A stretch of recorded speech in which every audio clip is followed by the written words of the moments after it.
Welcome to Richard Suttmeyer's 4 in 4. 4 blips on my radar screen presented in 4 minutes or less.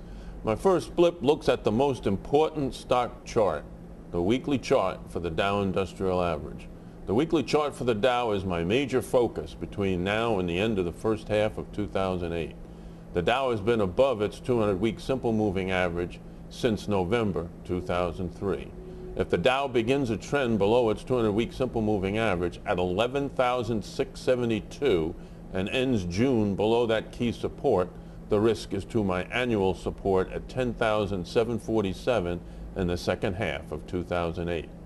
At Tuesday's low, the regional banking index, BKX, rebounded after being 41% below its 200-week simple moving average. The BKX has led the bear market but held support at 60.36. My second blip compares the crude oil bubble to the housing bubble. Crude oil is in a parabolic rise, which corresponds to the bubble when a bubble typically pops. The bulls say that the higher crude oil reflects global supply and demand.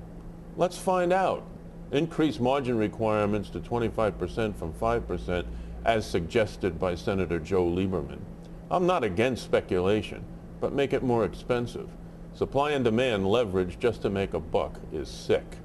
In 2005, the housing bulls told subprime borrowers that the price of their homes would continue to rise at 20% a year on supply and demand, and that low rates would allow them to refinance with no problems. They said that the planned homes were being built in anticipation that millions of baby boomers would be buying second homes in Florida, Las Vegas, Arizona, Southern California, etc., etc. No money down and negative amortization loans were the leverage. Buying and flipping pre-construction is the same as speculating in crude oil futures. Flippers were never going to live in that home, just as oil speculations have no interest in taking delivery of a shipload of oil. My third blip looks at economic weakness before the FOMC rate decision at 2:15 p.m. today. The Case-Shiller 20-city home price index for April showed home values down 15.3% year over year.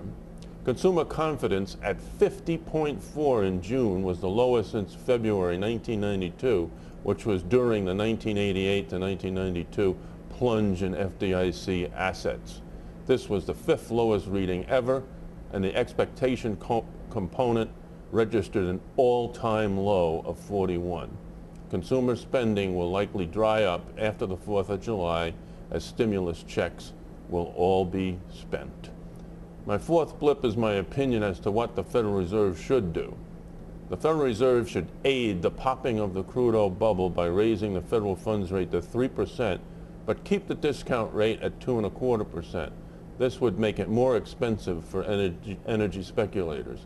Bringing down the cost of energy would actually bring down mortgage rates, as the FOMC shows that inflation is public enemy number one. This action would be well before the election and put them in a position to be on hold for at least a year.